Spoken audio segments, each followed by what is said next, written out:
We get a lot of people who come in and they're like, oh, like, I don't really know what I am, but I'm interested in all of this. And that's where Courtney and August have created this amazing community that there are just so many people to ask and so many people that come to these kinds of things. And Courtney and August are so knowledgeable that they can usually point you in the right direction and be like, oh, hey, there's this book over here. There's a book over here. That's what I love the most about the shop is that Courtney and August, they run it not just as a shop, but as a community meeting place.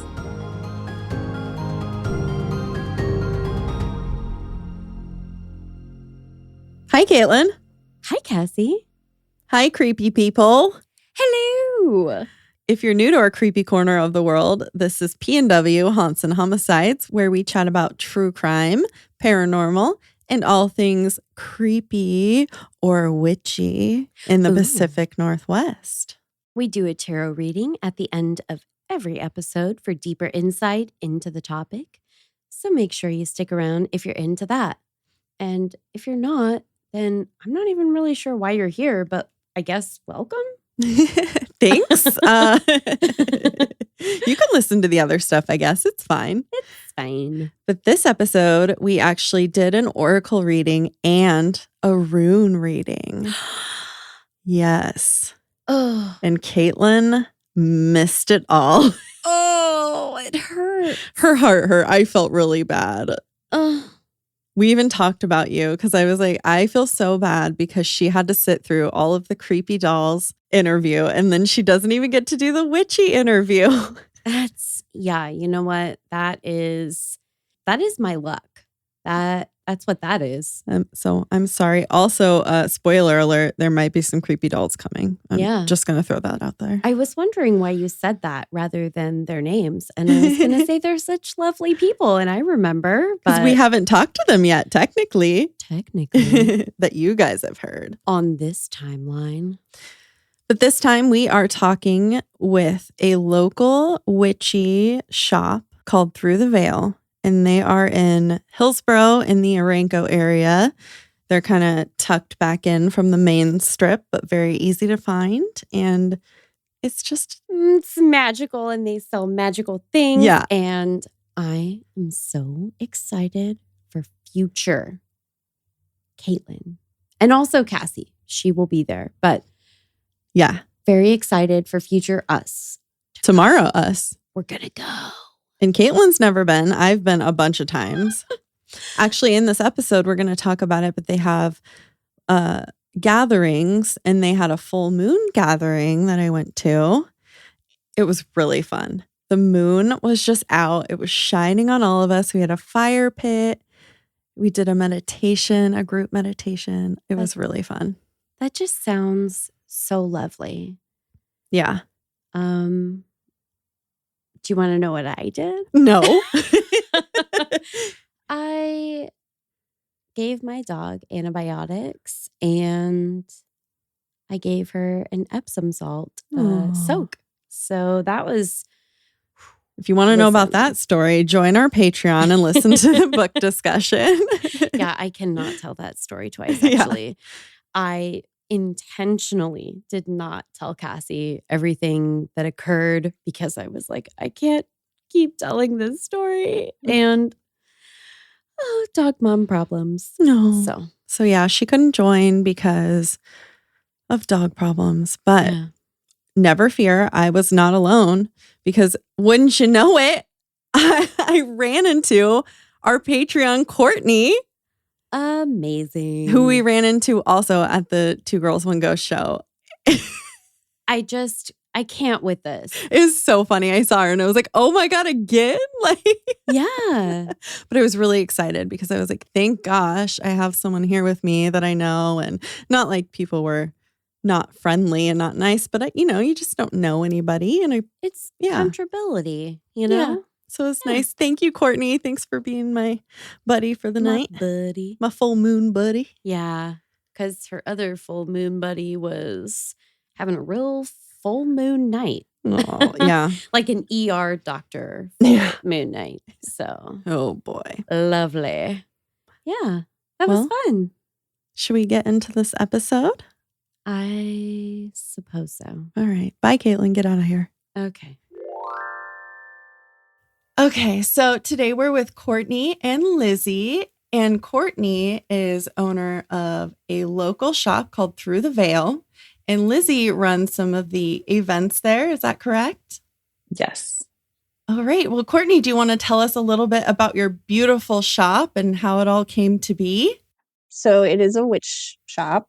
I guess how it came to be a few years ago, my husband and I were dating then. Of course, we weren't married yet. And we went to Salem, Massachusetts, and I saw all the witchy shops there and just fell in love with that whole environment and such. How could you not? But I know, right? And Salem Right. is like the best place for it. So he had owned a spiritual shop before. It was more of like all different spiritualities and religions. So he'd done that for like, I think 4 years or something, and he'd worked in other metaphysical shops. So he was very adamant that he was done with that life. And he did not want to do it again. But I don't know how I put the bug in his ear, but the whole drive back from Massachusetts to Michigan, it's like a 7-hour drive. I was like, well, if we had a shop, we would carry these items. And like we're making a list in a journal and doing all this stuff, like totally hypothetically.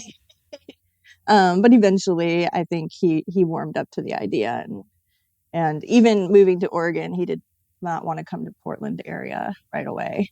He had lived here in the past. Oh, really? I can't imagine why. I know, right? Yeah.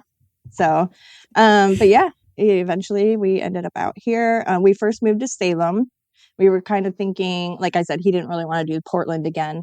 And we were kind of thinking, oh, we'll make a Salem, Massachusetts of the West. And so we were there a few months. We just weren't finding a good property really for a store and the situation that we wanted, which was like a live work type situation. And then we found this building here, and everything just kind of fell into place. It was meant to be.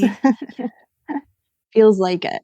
So Hillsboro is probably like 20 to 30 minutes from Portland. So you guys aren't in the main city. Right. And then even then you're kind of back from the main road too. So I feel like you're kind of like tucked in this little like magical section of Hillsboro. It's awesome. It's really close to everything, but it doesn't feel like it is. Right. And we love that about it.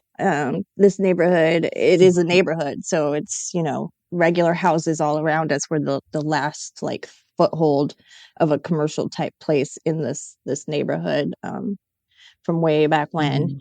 And like this neighborhood has fought against like modernizing, like they fought against putting in sidewalks. They fought against putting in street lights. So it's really awesome that we're kind of like keeping a hold of that ruralness. Yeah, I love that. It's like your own little bubble and kind of like what is basically a city now. It's growing so fast out here. It's crazy. It is, yes. So I understand there was some remodeling involved when you first got the place. Oh yeah. Yeah, it's an old building. So it's from 1908. It was originally like a mercantile grocer type building when it was built. It was built by the Orenco, the nursing company, Oregon Nursing Company. Oh, wow. Yeah. And so the previous owners, I think they had gotten it in the 80s. They'd done a lot to the building. I know there was a fire at one point, and so they had to rebuild the storefront itself. And they've tried to keep everything as original as possible. But by the time we got to it, it had sat for a couple of years, and it had some active roof leaks, unfortunately. And so that's always something that's like, you got to get on top of it right away or you're going to have problems. So, yeah. And then they were using the storefront area for mostly woodworking. They made some wagon wheels and stuff. And they had a large collection of old like antiques and just various like oddity type things and just things. So it was not ready to be a store for sure. So we had to basically go in. There was a couple of rooms built over there, and we had to take those out and just redo the whole thing. So You guys did such a good job. It's so beautifully decorated. I can't believe the ceiling is it. That's my favorite part of the whole place. It's so beautiful. It's like a black, is it black ceiling? Yeah, it's black. Like it's a glossy black tin ceiling. It is real tin. Oh, wow. So, but it's not original to the building though. We installed that ourselves. So it's beautiful in there. It looks like you guys just took so much care. The space has such good vibes. I love going in there. I do remember like the first time I was in there was a witch mask on the wall with a sign that said it was there when you guys moved in. Is that still there? It is. Yeah. It'll stay there. It's like a little animatronic. So that was there when you guys bought the place? Yeah. Yeah. Like I said, they just had a collection of stuff. And so that was still hanging on the pillar, roughly right where it is now. We took it down to paint, obviously, and put it back. And we fixed it. We put batteries in it because it has a button. You push it and it like sings and does funny stuff. But yeah, it's very old. Oh. And I think the grandkids of the people who owned the building before us have been in the shop. And one of them was like, "Hey, I put that there." And so that was fun. Oh my gosh. That's so awesome. I love that. That is so flippin' cute. Yeah. Okay, so let's go into what Lizzie runs. You said she runs full moon gatherings and Sabbats. Sabbats. Yes. I was like, there's a word I can't pronounce and I don't want to sound stupid. Not at all. And she teaches some classes. Yes. Oh, okay. So tell me about all those things. Yeah. So every month we do new moon and full moon circles. My friend Lisa runs the new moon ones. We do a lot of drumming for that. That's a drumming circle for the new moons. For the full moons, I do those. And then I also do the Sabbats, which are like the pagan holy days. There are 8 of them a year, and it follows the wheel of the year. I also, as Courtney said, occasionally teach classes. I did a class on how to honor your ancestors, even if they suck. A lot of people in the pagan community come from a hard background. Either some of their family, they get a lot of flack from their family about being pagan.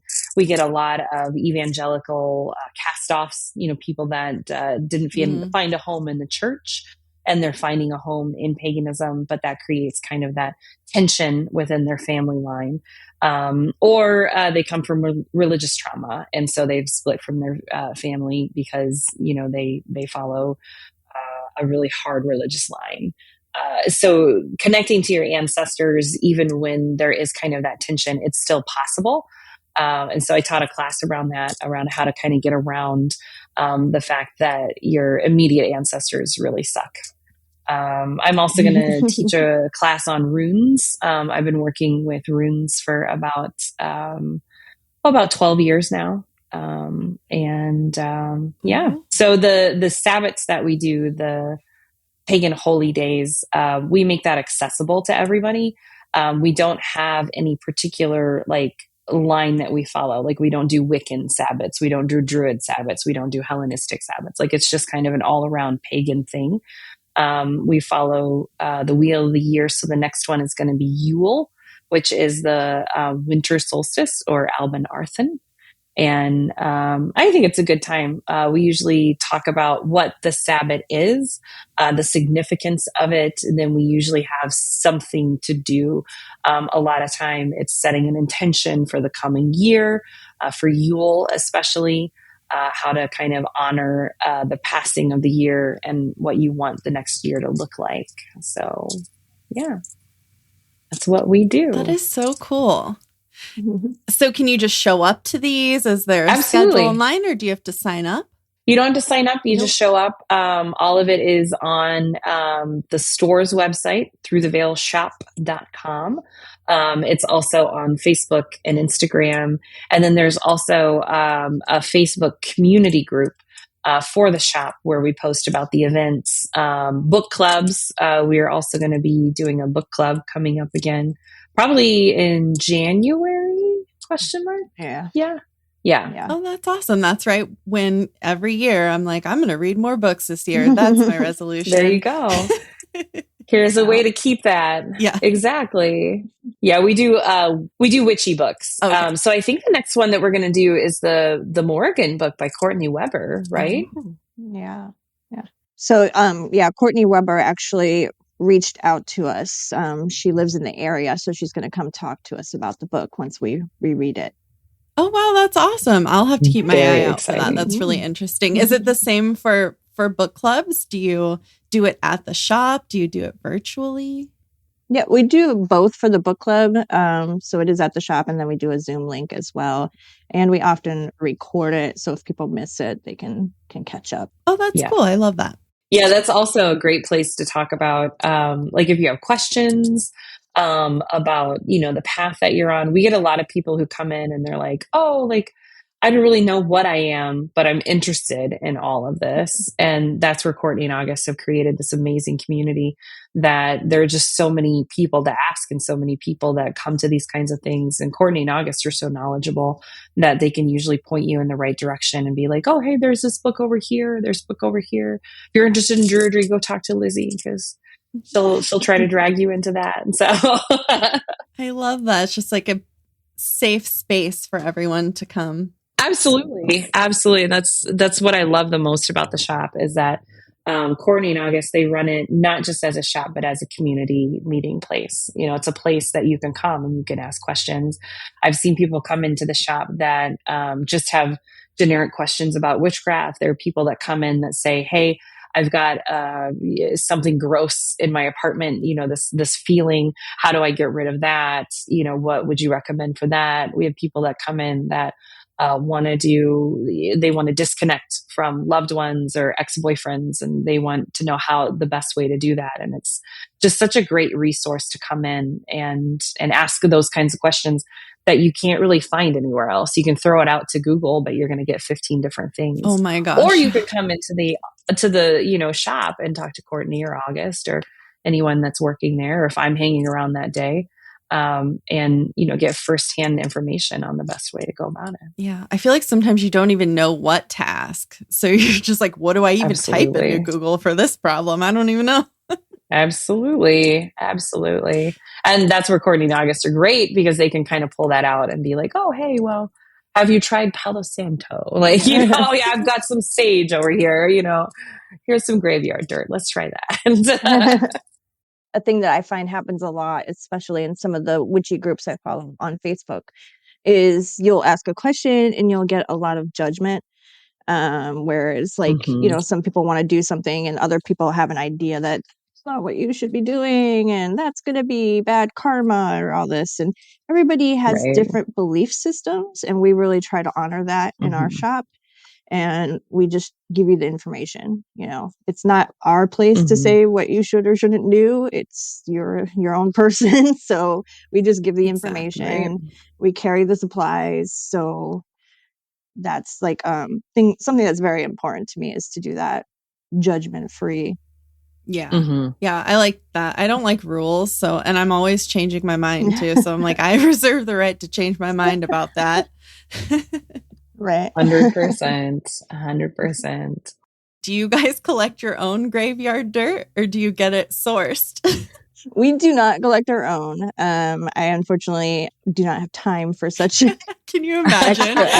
extracurricular activities. Courtney, let's go. We're going to the graveyard. Let's do it. Shop's out of dirt. We need to go. Right. So we do source it.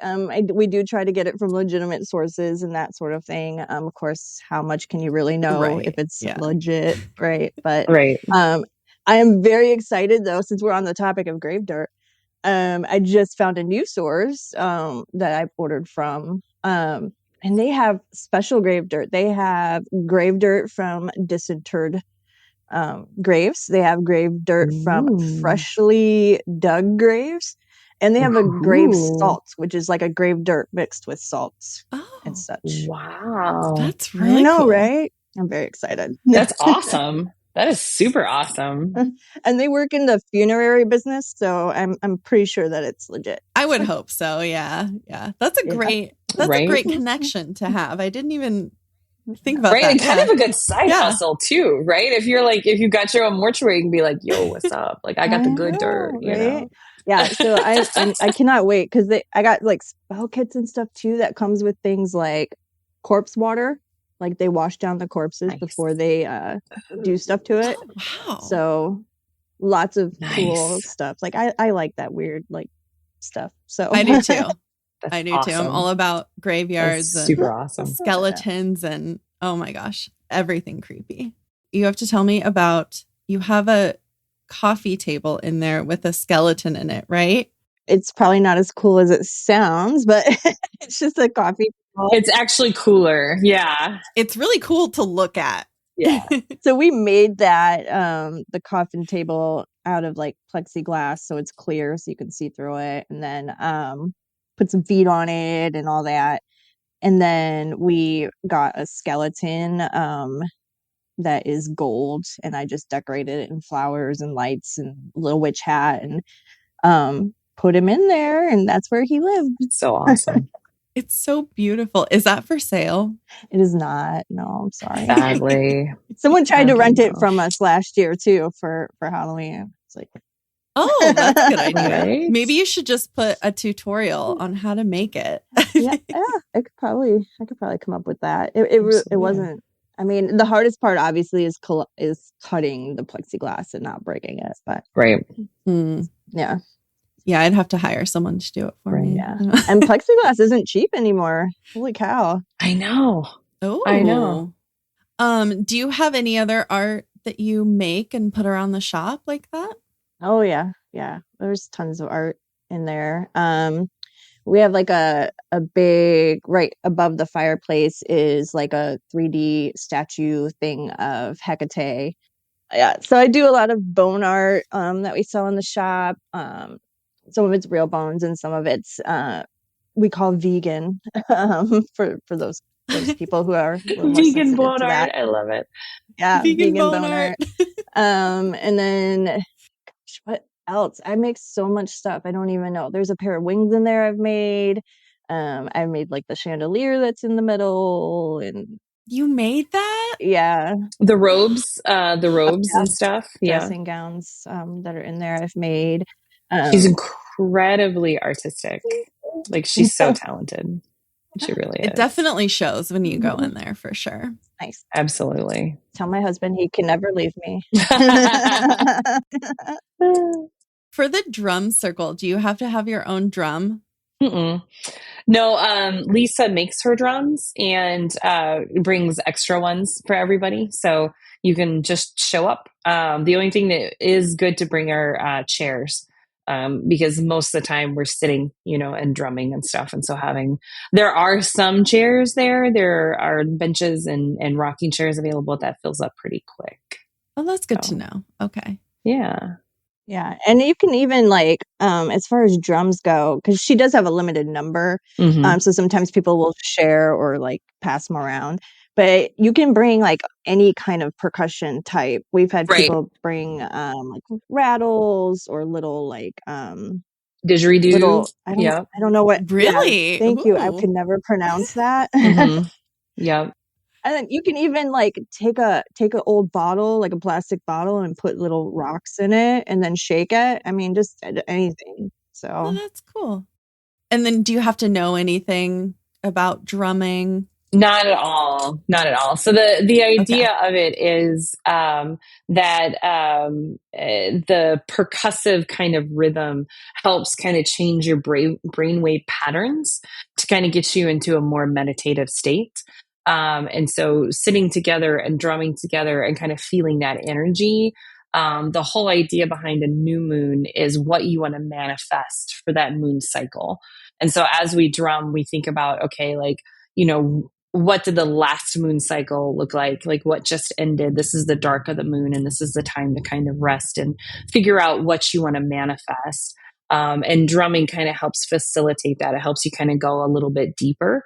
Then on the full moon circles, we talk about what has manifested. Like this month, it's the hunter moon or the beaver moon or whatever. And that's what this is around. And so the whole idea is to kind of live more in cycle with the seasons and with the moon cycle. And you see kind of how your own energy ebbs and flows with those cycles. And you see kind of how that starts to take root in your own life. That sounds really cool. I'm going to have to get down and check it out because I need something more in my life. More than just podcasting and working. Right. I need more witchy vibes in my life for sure. Absolutely. Yeah. Okay. Can you both recommend what is one basic witchy tool or something that you provide in the store that you think everyone should have? Good question. I mean, not everyone, but you know what I mean. There's so many. How do you pick one? Right? You can do more than one. I don't care. There's no rules here. I guess I'll talk about the one I've been working on today since it's on my mind. It's called a witch kit starter kit type thing. Oh, perfect. Yeah. So we have 3 types. One is just in a regular organza bag. This month we'll be doing them in little mini Christmas stockings for Christmas gifts. So cute. And then, so that it'll come with a bunch of different herbs, a bunch of different crystals. It comes with a mini candle, a candle holder, matches, oil, Palo Santo, salt. I think that's most of it. And then we have a style that's inside of a mortar and pestle. So it comes with a mortar and pestle. And then one comes with a little cauldron. So it's just a real beginner basic kit. And on each of the herbs and the stones, it'll tell you what it is and one of its metaphysical properties.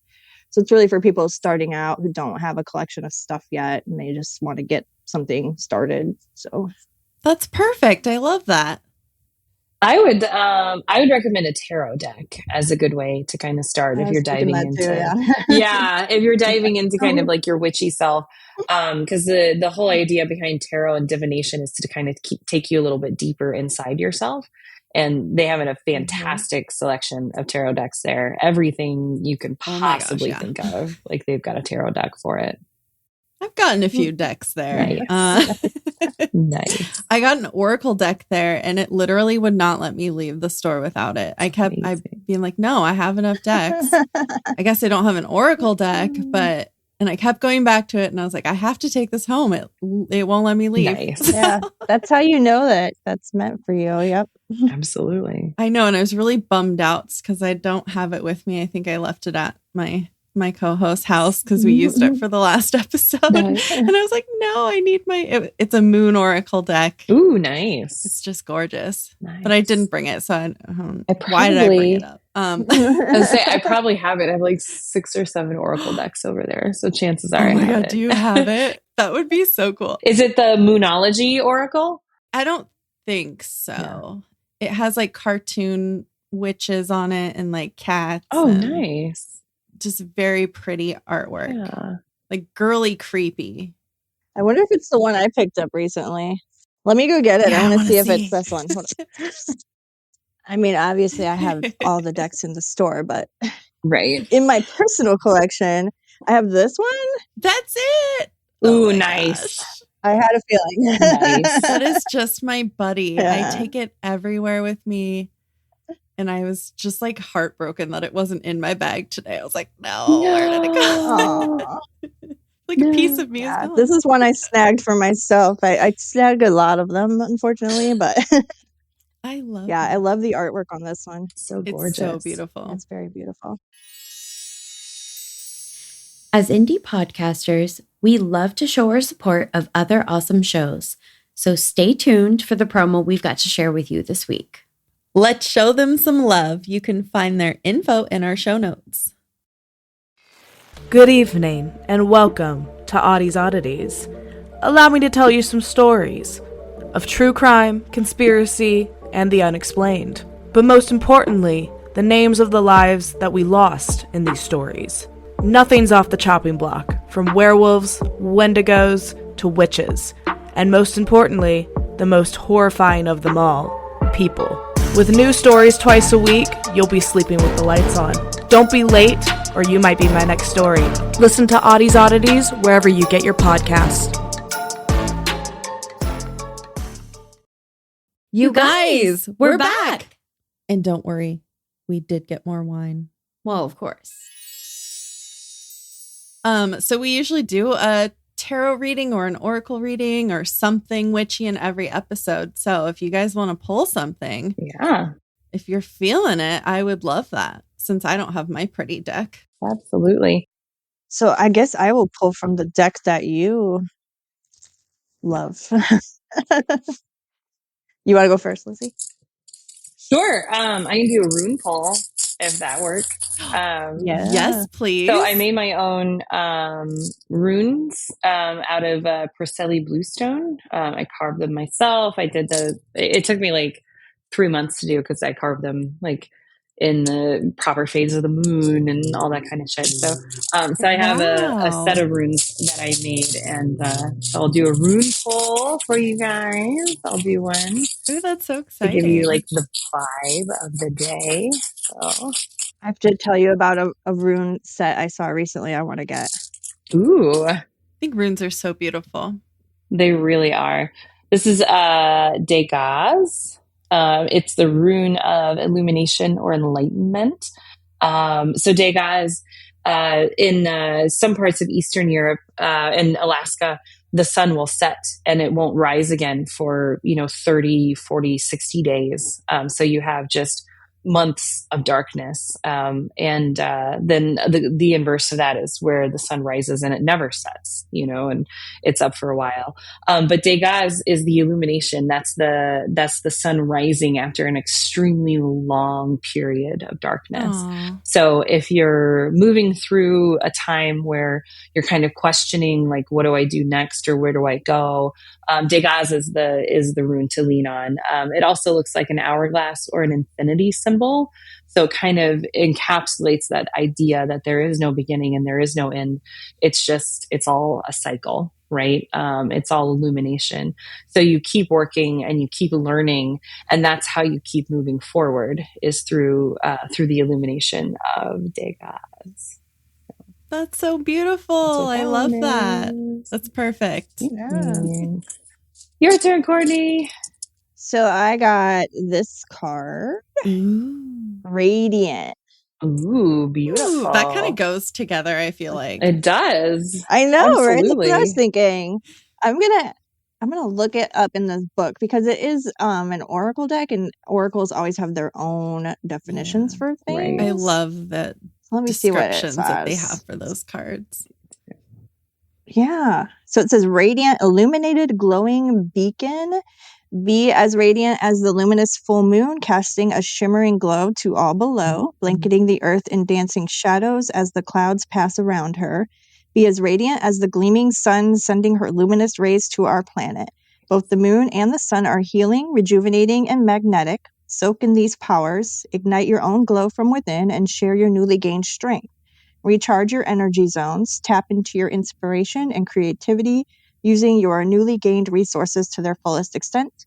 Choose to shine on your brightest frequency. Be like the sun, the moon, and the stars, illuminating the darkness. Wow. And it says, intention is illuminate your heart with inspiration and love. Be a beacon of light, offering strength and guidance. So, yeah. Well, that sounds an awful lot like you guys in your store and what you do for the community. Right. Right. We hope. Absolutely. That's so perfect. I love when it works out like that, where you get two kind of like matching interpretations for things, and they're completely different tools that you're using too. That's really cool. I love that. So awesome. Manifesting. We're always so amazed by what's that word? Oh my gosh. The synchronicity. Yes, thank you. Like, one of you has to pull it out of my brain. I know you know what I mean. Yeah. So, have you guys experienced any hauntings, any ghosts, any creepy stuff? Do you want? Well, I mean, we could Lizzie? probably talk about I was saying, we could probably talk about the last, the Ouija thing that we did. That was really fascinating. So did stuff happen? Yeah. Yeah, kind of. So I will give some background first too, because reasons we chose to try to do the Ouija here in the building. So lots of people have told us a story about the lady that owned the store in like the 40s and 50s. Her name was Bessie Brown. And so she was a widow when she bought the building. So that in itself was unique, that she owned and ran this store on her own. She didn't pass away here, but everybody says that she loved the store. They had to basically force her into retirement. And once they did, she passed away shortly thereafter. So, the people have said that they've felt her presence there, that they've seen her. We've had and multiple stories from random different people who don't know each other. Oh, wow. So, the guy that owned the store before us, he talked about her a lot and believed that she was here. And then we've had some younger people come in who said, "Oh, I was driving by with some buddies one night and we saw her out in the road," and like just various things like that. She was very nice. Everyone says she gave candy out to kids that came into the shop and so on. So yeah. So we kind of did this whole Ouija board thing in the class as well, as with friends, to reach out and see if she was here and that sort of thing. But yeah, I'll let Lizzie explain the rest of what happened when we did the Ouija board that night. It was really interesting. It was we asked if we could connect, and like there was definitely like a real presence. Our friend Lisa, the same one that runs the New Moon Circles, she is an experienced shaman or spirit walker, and does a lot with ghost hunting. She does a lot with cleansing, like if you have a malevolent entity on your land and you need that cleansed. So we felt that we were in really good hands with Lisa. And so she kind of helped guide the process, and she kind of helped make sure that, we were all kind of like taking it seriously and things. And so she was asking the right questions, and it definitely had like a very strong sense of a presence. And in communicating, what was hilarious is that they asked her if she liked what we did with the store, what Courtney and August did with the store. Yeah. And it was kind of an ambiguous answer.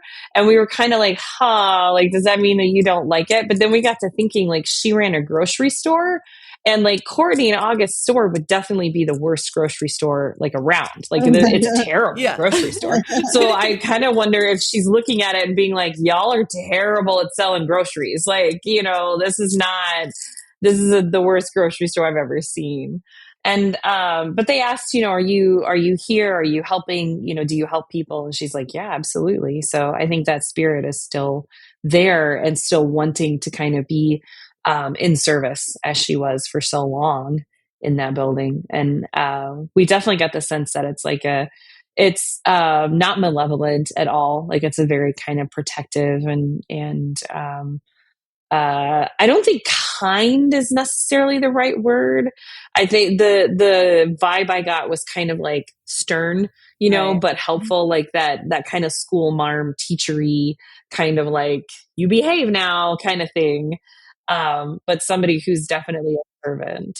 There was a time too that they were hopeful in the shop, as far as we know. Yeah. So there was somebody in our back corner where the tarot decks and stuff are and the oddities, and a book had fallen off a shelf, like randomly. Nobody could figure out why it would have just fallen off the shelf. And they picked it up and put it back, and it fell again. And then they were like, okay, I'm supposed to buy this book, I guess. So it was very interesting that happened in that way. Because nobody could figure out, it didn't seem like there was any legitimate reason for the book to have fallen. But sadly, I'm a skeptic about all of that stuff. I want to believe like really badly, but I'm still a skeptic there. So we've had few things that were weird, like we weren't at home one time and we have motion sensors, of course, on the alarm system and such, and the motion detectors like went off and it turns on the cameras and all this, and we're like looking and we didn't see anything that would have turned it on, and it was like a full alarm, like the alarm company called us and everything, and so we're just like, no idea, maybe it was a cat or something. I don't know. we're always trying to find like other explanations. That's healthy though, I think. Yeah. Right. I think that's one of the basic tenets of paganism and kind of following a pagan path is listening to your intuition. That's one of the things that, not to get too much on my soapbox because I could literally be here all day talking Go about for this, it. but I don't care. that's one of the things that Christianity in particular and a lot of the major world religions they push is taking you away from that intuition. You know, they teach the tenets that the heart is deceitful above all things, and so you shouldn't listen to your intuition. You should only listen to the priests or the pastors or whatever. And that's one of the things that I love the most about paganism is that it puts you back in your body and it puts you back in control and it puts you back in connection with that sense of intuition and that sense of knowing something that even though you may not have like a legitimate reason to know, you just know. Like you avoid that guy because he's creepy, and then it turns out he was actually like murdering people, you know, or you turn left instead of right because you have a bad feeling and it turns out there was like a car wreck later that day or something. Those are the kinds of things that I feel like a pagan path kind of helps you get more in connection with, is thinking about things more in a mythological kind of mindset rather than only what you can see, touch, taste, feel, you know, hear. There's a lot more to the world than just what we can see and feel. And I feel like the pagan path has a lot more opportunity to embrace that versus, you know, the major world religions and stuff. That's something that I always preach is listen to that, particularly as women. Women's intuition should not be dismissed. And so much of the time it has been that, oh, well, you're just being silly, or, oh, you shouldn't listen to that. I cannot tell you how many women I have heard say, oh, this is probably silly, but, and then something profound comes out because they're actually listening to their intuition.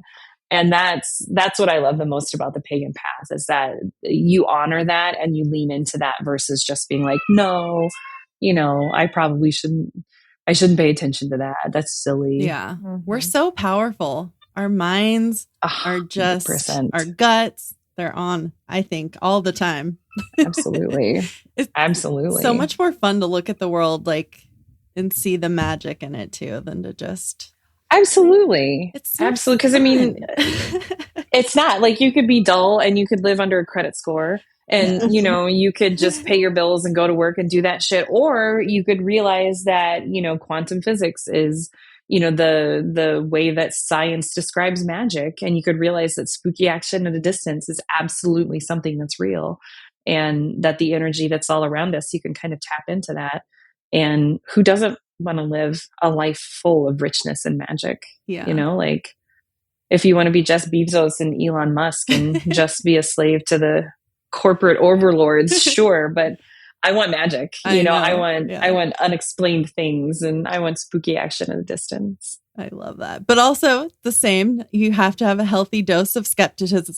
But I can't even talk. Skepticism. 100%. Courtney. Otherwise you just kind of get lost. And you get a little too like tutti frutti. Yeah. Courtney and I are in a lot of the same kind of like Facebook witch groups and stuff. And there are so many times that people will post stuff and be like, what does this mean? And it's like, sometimes it's just like one of the guys that ran it, he posted a clump of cat liver that was in the shape of a heart. And he was like, what do you guys think it means? And he waited for people to be like, oh, maybe your cat loves you, or maybe your cat's trying to tell you something or whatever. And he was like, y'all, sometimes it's just cat pee. Like sometimes it's literally just like, it's just a turd in the shape of a heart. Like sometimes it doesn't mean anything. Sometimes it's just cat litter and you got to take it and move on. So there's definitely that balance that you have to live in. Yeah, for sure.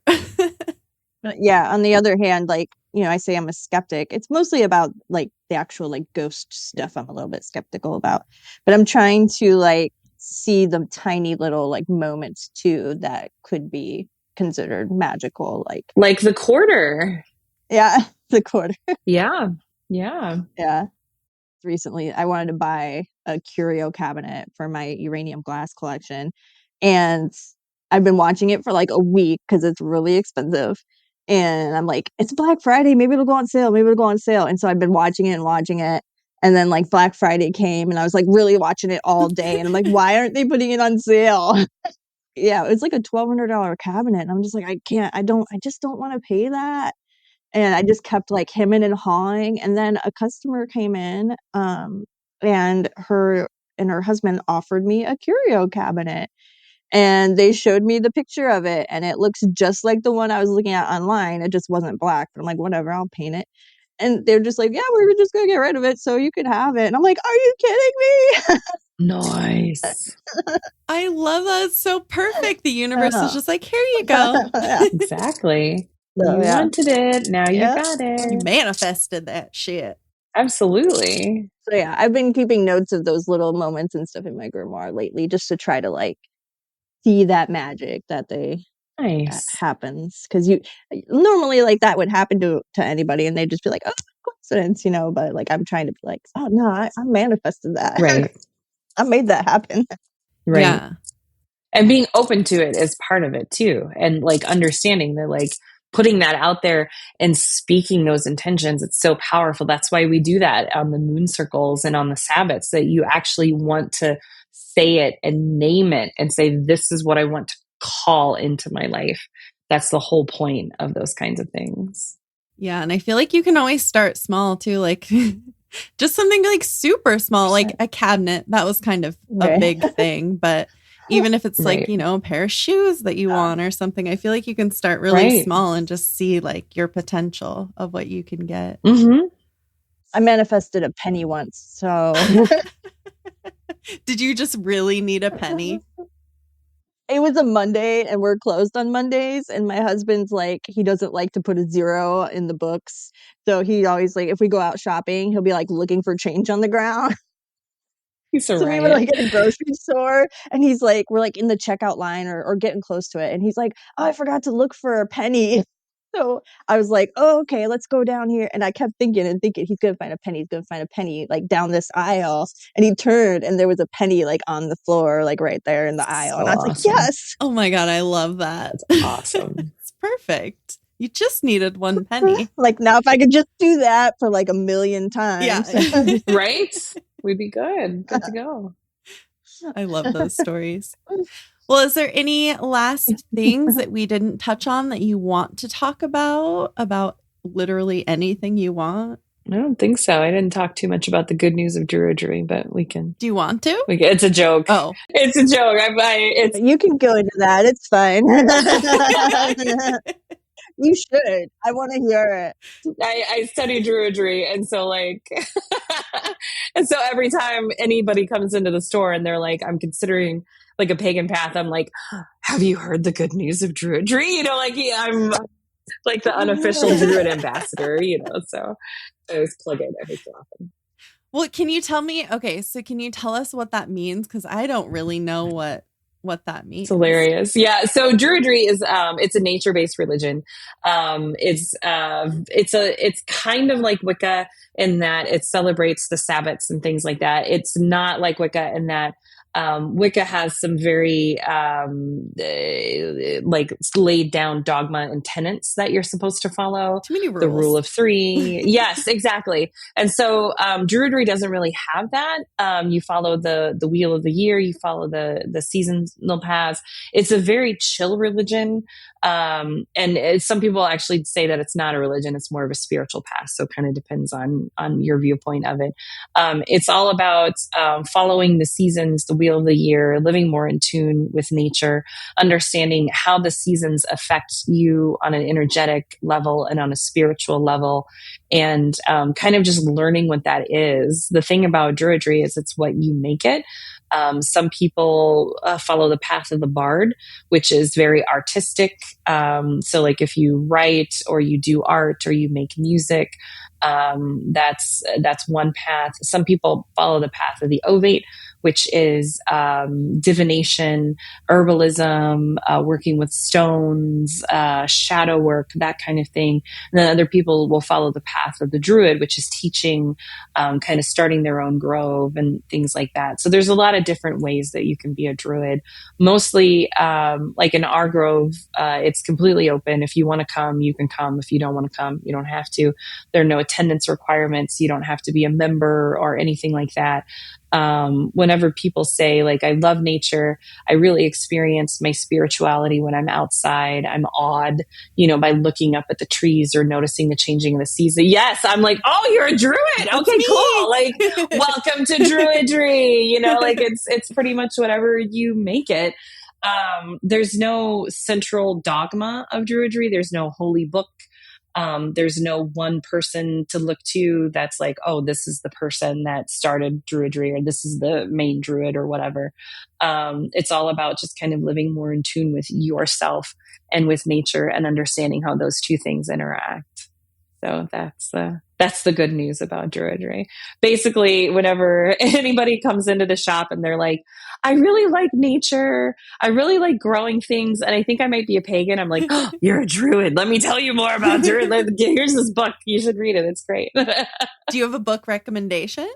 I have many book recommendations. I have an entire thing. One of the best ones that I like to start with is Principles of Druidry by Emma Restell-Orr. She's a wonderful author.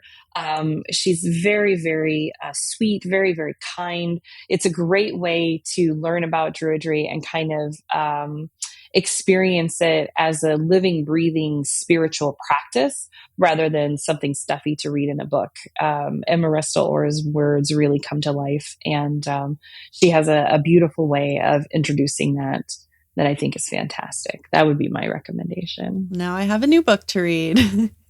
Yeah. It's funny because I feel like we're like a little bit on opposite sides of the spectrum, but I mean, I love that because that means that we're just covering all sides of the spectrum.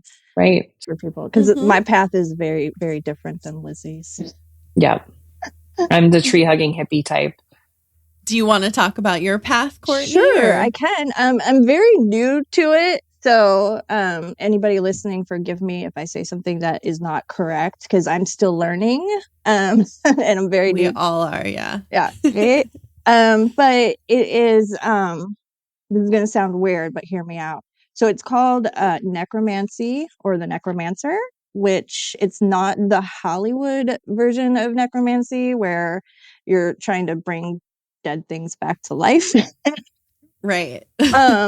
But basically the way I understand it that I'm learning about is that any kind of working with the dead or death energy, even communicating with the dead, such as very like all your forms of divination, even the tarot cards can be considered a part of this, or scrying, just all those various things. So I'm kind of excited because I just started like learning about this, and I finally feel like I have a path that like fits me and that like goes with, because I've been doing bone art and taxidermy art for a while, and for me that's a way of just sort of honoring life and keeping the cycle going. You're giving life and beauty to something that is dead and gone, so it's keeping that that transformation and that cycle going. So I love that. I love that. I feel like I'm a total like mix between the two of you, because I'm so interested in nature, but I'm also so interested in death. But I feel like they totally go together. 100%. It's 100%. Yeah. It's that cycle. Yeah, that's what I was saying. I feel like her and I like cover the whole spectrum. I know, and like even our clothing choices, like you're there all in black and I'm here in green, like that just cracks me up, man. So there's something funny that I'll tell you about this because it's funny. So I've kind of wanted a human skull just for my collection for a long time. They are very expensive. Yes. I'm always telling people, if you murder somebody, do not let that go to waste. So, right. Allegedly. Pinky promise. Yeah. Pinky promise. We got that, right? We got you. But recently, like, I don't know why it never occurred to me that the human body has lots of other bones, obviously. I mean, the skull is the coolest part and the most important and all that. But so I'm Right. studying this stuff that I'm reading this book called The Bones Fall in a Spiral by Mortellus. And so there's a thing in there where you make what's called a skeleton key, and it's to help you transverse different worlds like the underworld and liminal spaces and things like that. And she suggests getting a what does she call it? A metacarpal bone for this. And I first thought that was a finger. It's not a finger. It's like this bone in your hand. Oh, Yep. okay. And you carve a sigil on it and do some stuff. And I was like, cool, but I want a finger bone because why not? Right. And it never occurred to me in the past that I could just buy a finger bone. So I like got a finger and a metacarpal, and I'm going to put them together. And then of course I'm going to rhinestone them because I love things to be sparkly. Because they should. And then I'm just going to carry it around. And whenever I have to point at something, I'm just going to pull it out and use it to point at things. Oh my God. I love it. That. That's amazing. That's amazing. You should make like a little string so it can kind of move a little bit. Yes. So you can be like, come here. Somebody told me I should turn it into like a stylus so I can be on my phone, like with my finger bone. Yeah. Yes. That would be incredible. Yeah. So many things you can do. I love it. So many fun things you can do with bones. So yeah. So if anyone's listening, just know that I'm very weird and you cannot necessarily like be weirder. So if you feel like you are. True. Yeah. I feel like they're pretty used to it around me. I'm so weird. Let it hang out. That's the whole point of a community like this is that you can come as you are and you don't have to worry. Nobody's going to give you the side eye and be like, wow, that weird person over there. You're far more likely to get the side eye if you show up in like a 3-piece suit and you're like super stuffy normal. Like we're going to be like, what's wrong with that guy? Yeah, exactly. What's the normie doing here? What's up with that? We have tourists in the building. Yeah, exactly. A tourist. Exactly. Have you heard the good news of druidry? Have you heard the good news of necromancy? Come sit with us. We will tell you. Do you ever have people who just, I mean, it's probably a dumb question, but who just like wander into the shop and not know what it is? Oh, yeah. Like every day. Really? Yeah. Well, because the street that we're on is kind of like between a park and like all the Oranco like apartment buildings. So we get people who are going to the park, walking their dog, that sort of thing. So yeah, all the time, especially in October, we've had people coming in looking for costumes. Oh, that yeah, makes because they think we're a Halloween shop or, and I've gotten a lot better to just flat out be like, no, this is a witch store. Like, yeah. I think that if you're just open and upfront, it kind of dismisses any possible negativity right off the bat. So not that we get any, we really don't, but just in case. But yeah, most people are just like, oh, okay. And, they wander around. They can appreciate that it's pretty. The building is nice. It's old. We did, a good job making it up. But you did. They will be like, oh yeah, this isn't for me, but I love what you did with the place. So yeah, that is so interesting to me because I thought for sure you'd be like, no, because the outside of the building it's kind of obvious what the place is. Yeah. But I guess during Halloween they could just think, oh, it's just decorated for Halloween. For sure. Right. Like a spirit Halloween outpost, right? Kind of thing, We just open it up for 1 month a year. That was a lot of work. Exactly. Oh my God. Seriously, yeah. I did tell August though. So we opened up October 1st last year, so we didn't have a lot of time to decorate for Halloween last year. So this year we got a whole bunch of stuff, and I spent an entire month making Halloween decor and stuff and putting it up, and I'm like. And we spent quite a bit on it, to his chagrin, of course. But I'm like, and I'm like, yeah, but we'll have this stuff for years. And I didn't really tell him that I plan on doing this every year so that our collection grows. Because I'm like, one day we'll want to retire, and that's when we can just set up the backyard haunt and people come through, and we only have to work 1 month a year. Exactly. Perfect. long-term goals, Right. Yeah. You see the big picture. He wants to yeah, right. He wants to retire to some Norwegian country that's freezing. And I'm like, no. They don't even have Halloween over there. No, you can stay here with me.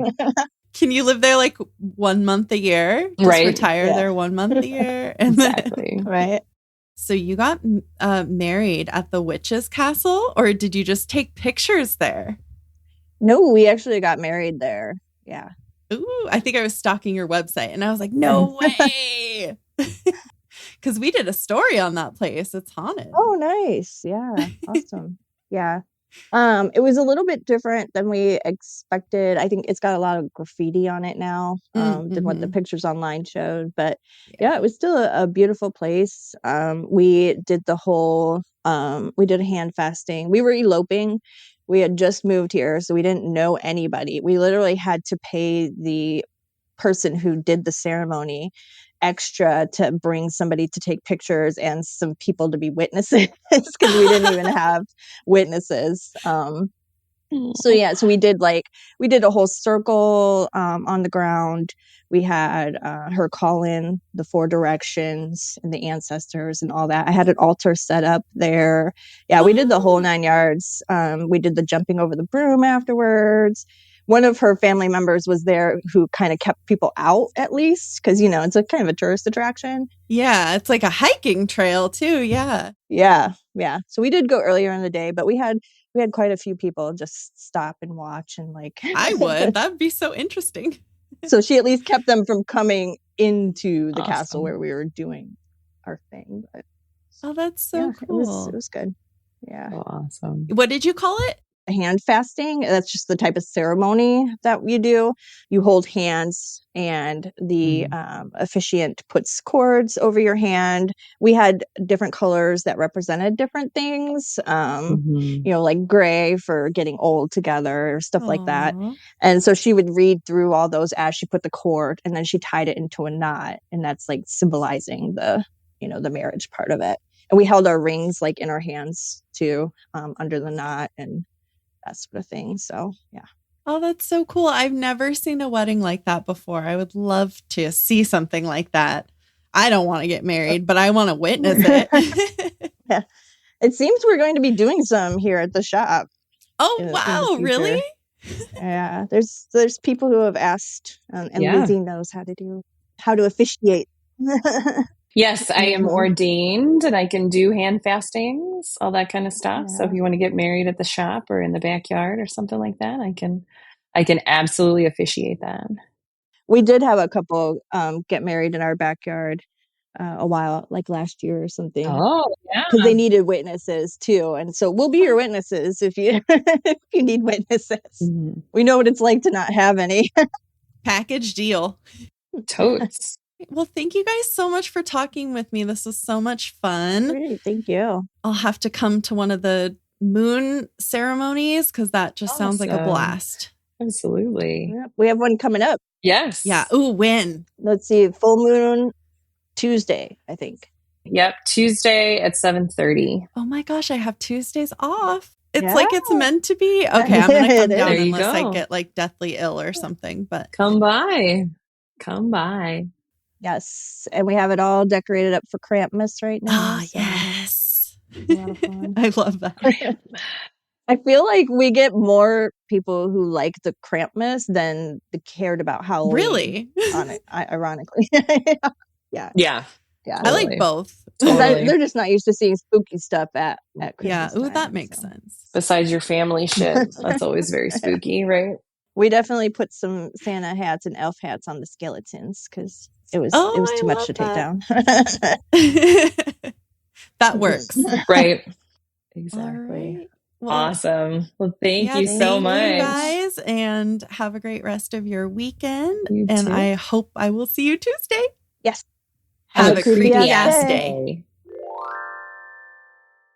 If you loved listening to that episode and you want to see it with your own eyeballs, then you can join our Patreon, and we have uploaded the entire video of my interview with Courtney and Lizzie. Patreon is a monthly subscription with a range of price points and benefits. Every member gets a personalized welcome card, which comes with their very own mini tarot reading and a shout out in an upcoming episode, as well as exclusive bonus episodes and so much more. Like book discussions. Yeah. We just posted one today to our Patreon. Once upon a time, we did mini spell jars. Mm-hmm. If you can't support us monetarily, though, no worries, because the easiest ways to support are totally free. Tell everyone and anyone you come into contact with about us, or you can leave us a 5-star review on any platform. Preferably, you would just do both. Yeah, I think that's easy enough, right? Yeah. I mean, in the infamous words of Michael Scott, I want them to love me so much they're afraid of how much they love me. It's something like that. Yeah. Yeah. If you have any true crime, paranormal, or witchy stories to submit for our listener appreciation episodes, Creepy People Chronicles, please email us at pnwhauntsandhomicides@gmail.com, or you can use our handy Google contact link in the episode description. And I believe you can send us a story through our website. You can. You're always welcome to remain anonymous. And remember, they don't have to be from the Pacific Northwest if you'd like to share. And then you can follow us on all of the socials if you don't want to miss out on photos of the tarot cards we pull, our beautiful altar setups, a lot of backstage shenanigans, a lot of dog reels and TikToks, and sometimes we make drinks and we'll share the recipe for you. Oh, have we done that? We just did it today. Oh. It's coming out in the future. It's very holiday, very now, very delicious. There are multiple alterations that have been suggested, so you can tweak it. That sounds fun. It's a personalized cocktail recipe recommendation just for you. I want one. You already had one. Oh, okay. You can find our link tree and our website in the episode description to check out all of the fun that we have to offer.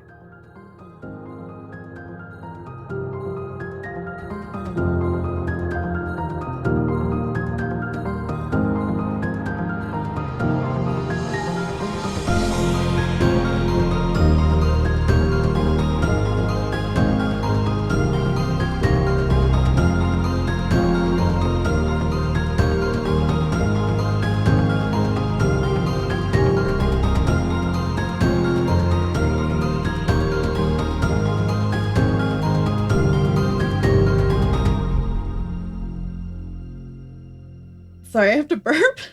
You're totally fine. Thanksgiving, man. I hope you don't edit that part out. Yeah, seriously, I would leave that in. That is Thanksgiving right there, right? Like, I was like, totally. I just manifested the shit out of that. I swear right? I have a response. It's just slightly stuck behind a bubble.